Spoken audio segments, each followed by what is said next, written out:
अरे This says, smile on his face means a lot, right? और सब तो लगा सब मजा हुआ आया तेरा सा जगारा लगा जो बड़ा तो लिया तब तो हुआ है। सन 1947-48 की इंडो पाक वॉर की कई सारी ऐसी कहानियां हैं जो अभी तक ना द्वारा किसी द्वारा बताई गई हैं और ना ही उसके बारे में ज़्यादा चर्चा की गई है। ऐसी एक कहानी हम आपके लिए लेकर आए हैं आज के इस खास अंक में, जिसमें सरदार अनूप सिंह जी की कहानी हम आपको बताएंगे। जब कुछ ही जवान लड़कों को कहा गया कि आप क्या जम्मू एंड कश्मीर को बचाने के लिए सर्व करना चाहते हैं, क्या आप देश के सम्मान के लिए, जम्मू एंड कश्मीर के सम्मान के लिए क्या आप हमारे लिए लड़ेंगे, उस समय उन्होंने कहा जी हाँ। कोई ट्रेनिंग नहीं, किसी प्रकार की ज़्यादा असला बारूद नहीं, पर एक जज्बा दिल में था कि जम्मू एंड कश्मीर को कबालियों द्वारा जो अटैक किया गया है उनसे बचाना है और पाकिस्तान को मुंह तोड़ जवाब देना है। सुनते हैं ऐसी ही एक कहानी, जब अनूप सिंह जी पुंछ पर पूरी तरह से अटैक हुआ तो किस तरह से उन्होंने, जवान लड़कों ने और ब्रिगेडियर प्रीतम सिंह ने मिलकर एक लड़ाई लड़ी और उसमें एक बड़ी जीत उन्होंने हासिल की।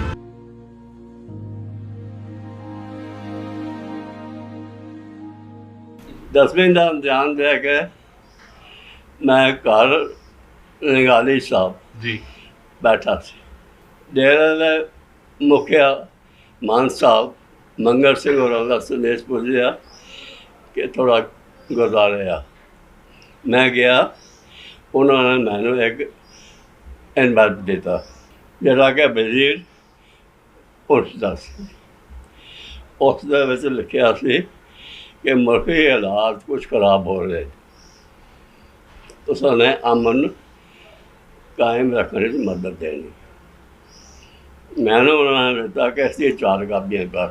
उन्होंने अपना लैटर डिक्टेट किया ਜਿਹੜੇ कि 3 जत्थेदारों ने उस मुसाबार बाग और सनूती कि तुसाने अपने अपने इलाके हिंदू मुस्लिम सिख ना बरकरार कायम रखनी है, कामयाबी अमन बाहर रखना जी। पैर देंगे। दूसरे कायम मकाम मान बतीता सिंह और दौरे पर से उन्होंने वापस बुलाया गया देव इलाके से। एक सूबा मेजर रुस्तम खान पेंशन आया, वो डेरे बुला के उसने भी किया गया। इलाके मीटिंग वगैरह शुरू होगी। करते अचानक रालाकोट तो पहले बागबाद मुसाबाद सूबा स्टेट फोर्सेस वापस आने शुरू हो, यानी कि 50% मुसलमान पीछे रह गए, हिंदुओं से कहा गए। इन्हों का पक्का इरादा से काफ़ी सब बच्चों निकल गया है, काफ़ी सारे विरोध वेपन से निकल गए। ये धोखा लग गया लोगों या सब कुछ छोड़ रहे, इस करके काफ़ी सारा लोगों का नुकसान है। उधर मफाबाद खाली हो गया था, दर्शन नाफे मीरपुर लेना सिर्फ चंद करने दिया। अचानक आर्मी ने रोका है जबरदस्ती, और उसको पिछले बुलाया गया जिसको कश्मीरी जबान शुरू होती। उसका बड़ा नुकसान है होया कि हाजी पीर दुश्मन के हाथ चला गया। सारी फोर्सेस ने वाया पुंछ मीर पर बचाने पता गया। ये उल्टा हथों पकड़ वाली गल सी, जबकि सारे पता सी कि रात बहुत मुश्किल। आज फिर उन्होंने को जान देना सिर्फ 2 कंपनी कमाऊँ दी, एक वैरगियर सैन, दूसरा नहीं करना बेतन से। ये पहुँच आगे कुछ हालात लोकल मजिस्ट्रेट कायम किए गए थे, उन्होंने पुलिस चानल पे उस हार दिता, जिस करके ये फोर्सेस कोई 4 घंटे डिले हो फोर्सेस चलो और छोड़न तो तैयार से इन्हें रिकॉर्ड बैग।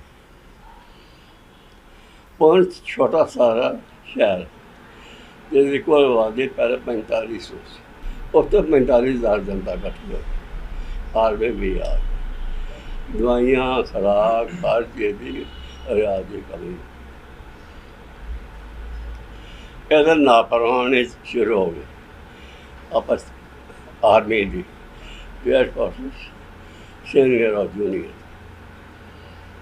एयर फोर्स को कि असी सीनियर हाँ एक बैरिकेड ना माने उन्होंने अटेंड करना पे तो उन्होंने आगे रंग दिया 4 वॉलंटियर मंगे मैंने मैट्रिक वॉलंटियर चाहिए जोड़ा कि 4 कंपनियां कमांड कर मेरे नाल 3 साथी हो रहा है और मैं ट्रेनिंग मेजर अंग्रेज सिंह और कैप्टन सुरदर सिंह दोनों राज इन्होंने 7 दिन सर्टिफिकेट सालों पूरा डिफेंस दिता गया जरा उस वक्त पहुंची एक तरफ दरिया से जिस तरफ बताड़ से वैसे पहाड़ी से असी नाल दे नाल डिफेंस नाल दे नाल एक फील्ड बना चुका है जी एक पासे स्टेट फोर्सेस की बैरक्स पहुंचते आगे ईदगाह से उससे आगे खेर से सज्जे पासे और रोड सी और जुगटा से बड़े बड़े ट्री खब्बे पासे महल सी आगे लास्ट दे विच महला सी और कोशिश यह सी पितर सिंह जी कि महले ने बचाया और कोई ज़्यादा जैद हो खैर स्टेट बन गई पाकिस्तान आके बड़ी पहाड़ियाँ से बैठ गया गोलाबारी शुरू हो गई गोलियाँ चलनी शुरू हो गई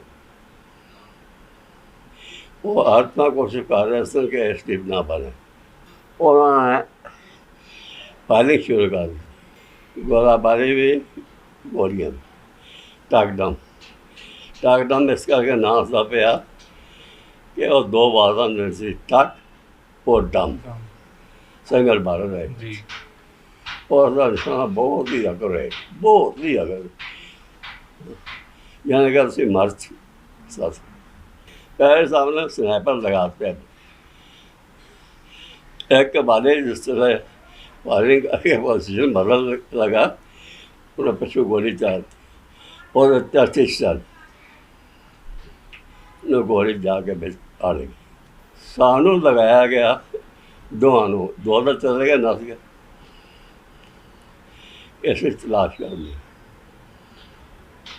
हैरानी की गल यह है कि इतना जबरदस्त जख्मी होया था इन्ने मोटे सोच हो और 1.25 मील पीछे चला 1.25 असी सारे 42 रखूँ सामने मैं हाँ सामने बलगेरी साहपुरों आ गए इधर मैं हाँ ऐसे क्रोध मैं सारे लगा बिलीव करन कि भाई इतना बुरी तरह जख्मी है गया कि वो चुपया नाल ही सब यूं रख चुके मैंने लगा मारन पैर सामने अपनों छत थले लांग मार के काबू कर लिया सारे चुहा पर नहीं चुका गया बैगे ने कुछ अंदर जे बैठ गए उस तो बाद तोपा आ गई मैं कहने लगा तू OPDT भी कर ला ਜਿਹੜੀ बहुत कठिन होंगी आर्टिलरी कमांडर ਨੂੰ और मैं अपने नाल एक और मुंडा लिया अरे मकसद ही रात उस दिन पाकिस्तान का पूरी बटालियन का हमला से आगे पेजन से मुश्किल अरे ज़्यादा दसों का क्या बेचा है पैंच चक जगह बचा लगा अगर 4 हमारे सेक्रेटरी कम्युनिकेशन में आ रहे हेलो चार्ली हेलो डॉल्ड आते कि मैंने समझा कि अपने आवाज़ां एकदम दियां पुरसे देखदा खाना मुड़ा के जाने को नहीं कैसे हो गया डरे नटे कैप्टन साहब जुदा हो गए, मेरा साथी जुदा हो गया, मेरा फ्लैक्स बोट पहले चला गया। वो अगर नहीं मशहूर कंपनी उस दिन पीली शूज तो जामा जोड़ा पहले वो भी चला गया। नंगे पैर 3 मील पानी में सफ़र कर गए, यह ठगाना सफ़र। they walk on barefoot for 3 miles. वहाँ फिर पहुँचे वो, क्योंकि इनका सारा सामान, क्योंकि they went into the enemy camp और उनको लगा कि ये अपने ही लोग हैं। So this is part of his story जो उस टाइम पे हुआ। पहले पैसे ਅਸੀਂ ਕਸਾਲੀਆਂ ਗਰਾਂ ਹੈ ਉਸ ਅੱਗੇ ਮੇਰੇ ਹਿਸਾਬ ਦੇ ਨਾਲ ਮੈਂ ਮੇਰੇ ਨਾਲ ਮੇਰਾ ਸਾਥੀ ਹੈ और हाथ से बनाया गया। ऐसा ना सोच के आगे तो पिछले नफे लो आगे बढ़ूंगा जो उन्हें प्यार चुके चाहते कोई लगे उतार गए मुँह च उफ भी नहीं और डर वाले चुके मुंडे थे पिछले लिया है मैंने क्या देकर असें दोनों बच गए। एक हवलदार उस दिन आया से वो बचा मारा। ये कुछ कसाइयाँ दे पूरी डिटेल तो सुना नहीं सकांगा। आखिर ब्रिगेड साहब ने मैनू एक 80 दिन नफरी दी कि अगला ग्रां जरा खतरनाक किसी को लेना पहुँच गया। मेरा साथी उस फ्लैक्स बोर्ड पे आसे किसी अभी करता सिख बच्चा पता नहीं किस तरह गोली लगी 4 उंगलों पैर दी खब्बे पैर दी उड़ गई। और पिछले ले रहे हैं जिन्हें नफरी मेरे नाल है सारे पजामे पैंटा बूट सारे सिली दी और दोनों की होया मौत का डर इतना है कि एक बब्बा पेशाब का गिर रहे सब वॉलंटियर किसे पता। भगत प्रीतम सिंह मुसलमानों वास्ते फरिश्ता है। उन्हें 12 दे के मुसलमानों को बुलाया अपने घर से जाओ अपनी जमीन जायदाद वगैरह मारो वो उसनों सेवियर आप पहुँच गए। उन्होंने आवन नाल इतना फायदा होया असी वाया गुलमर्ग श्रीनगर नाल मिल गए। मैं खुल गया वो पहाड़ी लियानी बहुत कठिन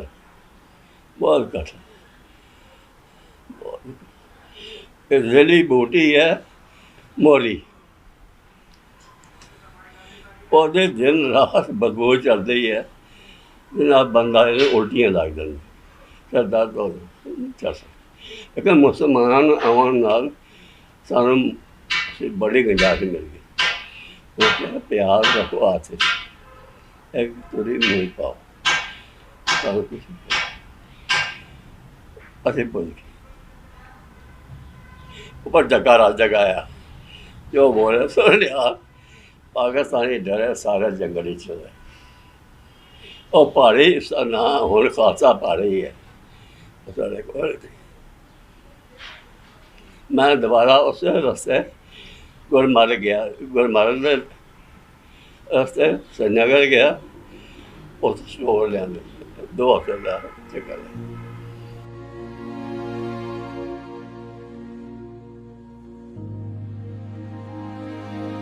ये समय वह था जब being a journalist of new generation मैं अपने से और अपनी फ्रेटर्निटी से ये सवाल पूछने पर मजबूर हो गया कि आज तक ये कहानियाँ हमने क्यों जानने की कोशिश नहीं की।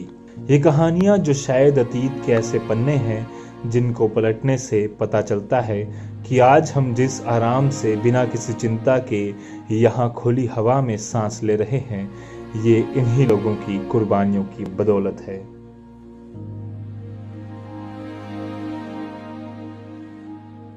शहर टाइम नंगाली साहब तकरीबन कोई 2-2.5 हज़ार बंदे का लंगर होंगे और जो 1 बजे सब चले जाने सन। ਅਸੀਂ ਉੱਥੇ 2 ਜਨਾਨੀਆਂ ਬੁੱਢੀਆਂ, ਇੱਕ ਸਟੇਟ ਫੋਰਸਿਸ ਦਾ ਭਗੌੜਾ ਜਿਹੜਾ ਪੰਛੀ ਸੀ ਸਿਪਾਹੀ, ਮੈਂ और मेरा नौकर रोटी पकाने वाला। ਅਸੀਂ ਘਰ ਮੈਂ ਟੈਲੀਫੋਨ ਦਾ ਕੰਮ ਆਉਂਦਾ ਨਾ ਤੇਰੇ ਕਾਲਾ, ਇਸ ਨੂੰ ਸਾਕ ਕਰਕੇ ਧੋ ਬਣਾਈ, ਬਸਾ ਕੇ ਤਾਂ ਤਸ ਗਈ ਸੀ। और जो सिलाई सी हमेशा चूल्हे च रहिंदी सी, और भर के एक जगह रख के बस सिला रख दी। लोगों ने सानू फरमाइशां करनी शुरू की कि सानू नमक मंगा लियो, सानू सब कुछ खत्म हो गया थी शहर। असी एक मुसलमान नौजवान मंडी पैदल जंगल के रस्ते, वो एक दिन लगा के पापा बड़ी बहुत खतरा बढ़ गया, मुश्किल हो गई है, हम तुसी बस आखिरी फेरा है, कल तुसी पुरानी जगह आ जाना और अपनी चीज़ां लै लेना बस। असी उस जगह गए, घर वाले ने सैदा लगा सी, उन्होंने चारपाई लगाती बेले मेरा नौकर कुड़ियाँ अंदर चावल चढ़ रही हैं, वो उन्होंने कतल नहीं बनना मस्त हो गया। मैं इलाका देख रहा था, इतनी देर से सामने ग्रां का एक मुसलमान आया, वो आस्ता आस्ता बच्चा दे, वो ज़्यादा कोई 3 फुट राइफल बंदूक रह चुके। मैं पर तो उसने आवाज़ दी, ये बंदूक लेकर रह चुकी है, चला गया। वो पहले ही बार किसी मुसलमान ने सानू गाल दी, तो किधर मरे हैं बस ए लाओ नटे मेरा जंगल ही तरफ। नौकर ने क्या भाई नहीं सदे घर चलो, घर आके मैं गुरुद्वारे तो दाग देखो कोई 4-5 मिनट इतना ठंडा बारिश ना घूमी दे।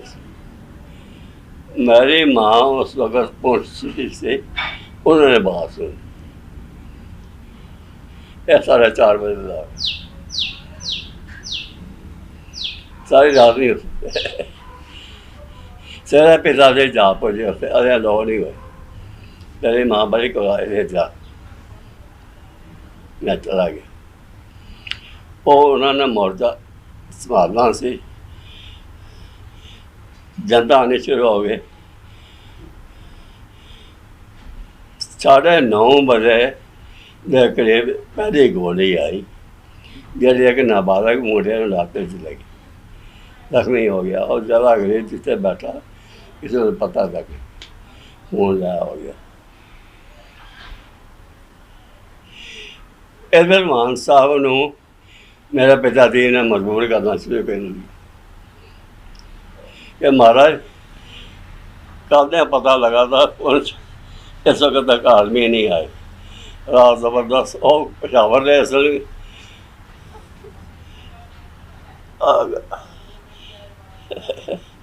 कि मुगलों का उस सारे पास रहे, उन्होंने सब पता सी इन्होंने टैक्टस का आते हमला होना है, जाके आर्मी पे देखो गुरुद्वारा छोड़ना से तैयार नहीं सी, नहीं मैं नहीं चाहता। आखिर उन्होंने 4:30 बजे मजबूर किया गया, एक किस्म का संगत का हुक्म सुनो कि जाओ जाके आर्मी पे शहर तो आर्मी गई जे, एक मुसलमान सिख बनया सी, और सारा नौकर होना, वो वालंटियर होया। 450 की जरूरत नहीं पई, 45,000 की जरूरत नहीं पई वालंटियर। मां साहब की सिफारिश से ਉਹ ਨਾਲ ਗਿਆ। उसने थल्ले पासों आर्मी काढ़ी जिधर डेरियां फटकी ਉਹ ਬਾਅਦ ਜਿਹੜਾ ਗਏ ਉੱਪਰੋਂ ਪਿਤਾ ਜੀ ਨੇ ਉਹਨਾਂ ਨੂੰ ਹੱਥ ਪਕਾ ਲਈ। ਉਸ ਵਕਤ ਉਹ ਮੁੰਡਾ ਬੋਲ ਰਿਹਾ ਕਿ ਪਾਪਾ ਪੂਰਨ ਸਿੰਘ ਮੈਂ ਸਾਡਾ ਨੌਕਰ ਵਜ਼ੀਰ ਕਰਮ ਸਿੰਘ ਆਰਮੀ ਲੈ ਕੇ ਆਇਆ ਤੇ ਬ੍ਰਿਗੇਡੀਅਰ ਸਾਹਿਬ ਨੂੰ ਅੰਦਰ ਆਉਣ। ਉਹਦਾ ਪਿਤਾ ਜੀ ਨੇ ਕਿਹਾ ਕਿ ਅਗਰ ਇਹ ਵਾਕਿਆ ਇਨਸਾਨੀ ਫੌਜ ਹੈ ਮੈਨੂੰ ਆਪਣੀ ਸ਼ਨਾਖਤ ਦੇ। अगर निकल गया उन्होंने 3 वारी लाइट पिस्टल फायर की थे। मेरे शक्ल पछाने गए और मान साहब ने दरवाजा खोल के आओ और सारे गुरुद्वारे का उन्होंने मुआयना कराया। उस तो बाद उतों गुरु ग्रंथ साहब जी भीड़ा लैके रात को निकले आकर पहुँचा डेरे का गुरुद्वारा से उत्ते रखी। दूसरे दिन उत्ते हंगामा मच गया, फायरिंग शुरू हो टाइम। मैं तो चला आया पुंछ, मैं वापस नहीं जा सका। रास्ता जा रहा सी अगर कोई 3 मिनट फायरिंग हो गई घोड़ा ये जानवर आवाज़ा समझे। मैं क्या मोती बजा घोड़ा पिछले भाव हो गया। 2 गोलियां चलियां लगा सी बच गए। पिता जी ने मोर्चा संभाल लिया। उन्होंने नाल एक गराई जरा राइफल गुरुद्वारे च राइफल सन, एक दोनाली 12 बोर बाकी दारू मारी। एक मान साहब का मचेरा भरा सी, दूसरा एक फौजी सी नायक जिसकी लत्त टुटी दी सी, एक भगड़ा सी। इन्होंने मोर्चे बंद कर दिता है। 4:30 बजे करीब मान साहब ने तो कढ़िया गया जाओ उन्होंने आर्मी भेजे सुना ने। उस बाद वो निकले रात में अरे दूसरे दिन फिर लड़ाई शुरू हुई। आर्मी ने संभाल लिया मोर्चा जाके और पहाड़ियाँ से चले गए। लेकिन इक्का दुक्का फायरिंग जरा ना टीना तो गोलियां लग रही वो पैदल भी आती रही उस दिन भी आती रही। इधर सारे सकोटा तो 15 अप्रैल 1948 मलेशिया बन। तो बस इस मलेशिया के तौर पर अरे जलियाँ लड़ाइयाँ झगड़ा वगैरह के काफ़ी मलेशिया से। कवल क्या कहना चाहोगे इस बार जिस तरह से आपके दादाजी ने पूरी कहानी सुनाई हमें, जो अभी भी एक नरेटिव चलता है कि कश्मीर में जो जंग लड़ी गई, कश्मीर के लोग जो हैं उन्होंने पूरी तरह से कबालियों को वापस भेजा। ये जो कहानियां हैं, चाहे नंगाली साहब की गुरुद्वारे की जिस तरह से उन्होंने रक्षा की या पुंछ को बचाया, ये कहानियां क्यों आज तक बताई नहीं गई और कितना ज़रूरी है इसका हमारे जो युवा हैं, हमारे जो लोग हैं जम्मू एंड कश्मीर को, उनको जानना। रजत जी, बड़े दुर्भाग्य की बात है कि जब 1947 ट्राइबल इन्वेजन की बात होती है तो कहीं ना कहीं नैरेटिव कश्मीर तक ही सीमित रह जाता है, जबकि नौशहरा से और ब्रिगेडियर उस्मान का रोल, ब्रिगेडियर प्रीतम सिंह का रोल और ऐसे बहुत सारे परिवारों का रोल जिन्होंने अपनी होमलैंड के लिए कबायलियों का सामना किया and they volunteer to be part of the JK militia ताकि ये अपनी होमलैंड की रक्षा कर सकें। So these stories of unparalleled sacrifice, courage, valour जो हमारे एल्डर्स का कंट्रीब्यूशन है, it got lost in time. तो आज भी जब इस साल हम 73 ईयर्स कबायली इन्वेजन की मना रहे हैं या उन पलों को याद कर रहे हैं, उन हॉरर्स को याद कर रहे हों, तो समवेयर डाउन द लाइन ये स्टोरीज़ ऑफ ब्रेवरी, वैलर, करेज आज कोई याद नहीं कर रहा। पुंछ में क्या हुआ, पुंछ में कैसे लोगों ने इन सब चीज़ों का सामना किया, कैसे वहाँ आर्मी पहुँची, मीरपुर मैसेकर की आज कोई बात नहीं कर रहा। जैसे आपको मेरे ग्रैंडफादर ने बताया कि उस टाइम पे क्या सिचुएशन थी, मतलब आप देखें क्या हालात थे उस टाइम पे कि कबायली पुंछ के आउटस्कर्ट्स में डोमिनेंट पोजीशंस पर बैठे हुए हैं और आज शायद पुंछ भी जो है वो पाकिस्तान का हिस्सा होता। अगर इन लोकल जो हार्ड हार्ड बाउंड जो लोग हैं, जो लड़ने वाले लोग हैं, जो अपनी अपनी अनख के लिए लड़ने वाले लोग हैं, इन्होंने आगे आके नहीं लड़ा होता। फॉर एग्ज़ाम्पल मेरे जो ग्रेट ग्रैंडफादर थे Sardar Puran Singh ji, who has served in the world war one the north west frontier, जिनको काफ़ी ज़्यादा एक्सपीरियंस था वॉर फ्रंट का। तो कैसे उन्होंने ये डिसाइड किया कि I will stay back and fight for the dignity of the sanctity of Dera Nangali Sahib Gurudwara till last man, till last bullet. और उनके पास कोई ज़्यादा मॉडर्न वेपन्स नहीं थे, 12 बोर की बंदूकें, सिंगल बैरल बंदूकें जिनको शेर बच्चा भी कहा जाता है, .77 की। और कैसे इन्होंने टेलीग्राफ पोल को काट के उससे दस्ती टोप और इम्प्रोवाइज्ड मोटार्स बनाई। और आप शायद बड़े कम लोग जानते हैं कि रातों रात एक जेके मलेशिया खड़ी की गई जिसको 4 लोगों ने लीड किया, and one of them was my grandfather. क्योंकि उस टाइम पे पुंछ में ग्रेजुएट लाहौर यूनिवर्सिटी से या कोई पढ़ा लिखा बड़ा कम था, तो उसमें one of them was my grandfather who was 19 years of as.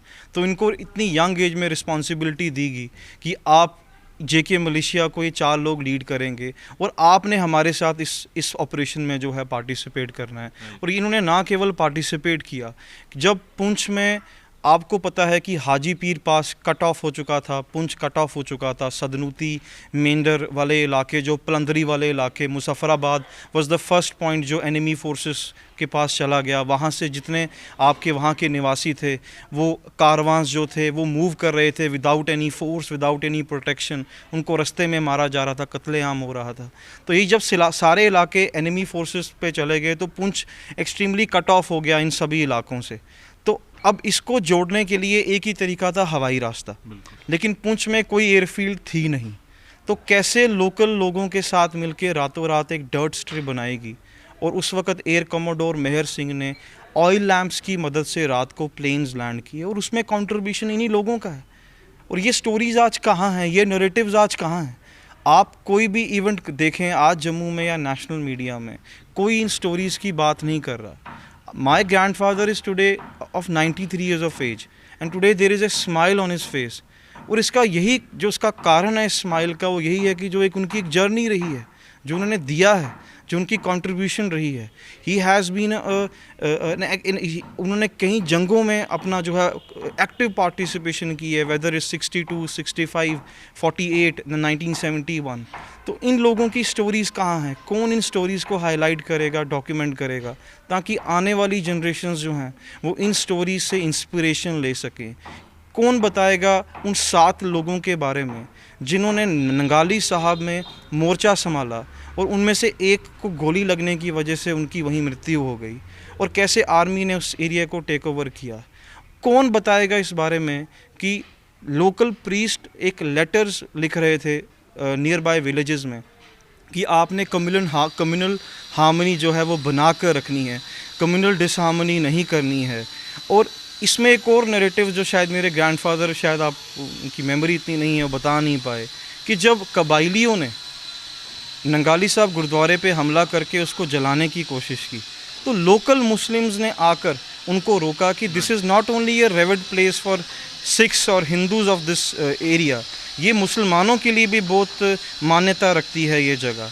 और लुक एट दी, मतलब I am completely, to be very honest, I am amazed जब मैं हमारे इन पुरानी पीढ़ी को देखता हूँ कि जिनको आज भी याद है कि हमने जब उस पहाड़ी पे चढ़ के जकारा लगाया, जो बोले सोनिया सत श्री अकाल का, तो आर्मी जो है पीछे धकेल दिया हमने सिर्फ उस जकारे से। मीलों हम चले हैं पैदल पानी में, और ये कोई ट्रेंड मिलिट्री फोर्स नहीं थी, ये वॉलंटियर्स थे, दे वर यंग मैन जिनको शायद ये नहीं पता था कि हमें बंदूक दे दी जाएगी, कोई मिलिट्री ट्रेनिंग नहीं होगी, कोई आर्म्स एंड एम्यूनिशन नहीं होंगे, और हमें लड़ना है। तो इनके कंट्रीब्यूशन को आज मेरे हिसाब से रिकग्निशन मिलना बहुत ज़रूरी है। तो आई फील आज एक ऐसा वो दिन है कि जहां हम उन हॉरर्स, उन एट्रॉसिटीज़, उन वॉर क्राइम्स को याद करते हैं, साथ साथ इन स्टोरीज़ ऑफ वैलर और सैक्रिफाइस को भी याद करें, क्योंकि ये हैं तो आज हमारी जनरेशन्स जो हैं सिर उठा के चल सकती हैं। आज हमारी जनरेशन्स आगे अपना मुस्तकबिल बना रही हैं। It is only because of our elders who have fought for our dignity, who have fought for our homeland. Thank you very much.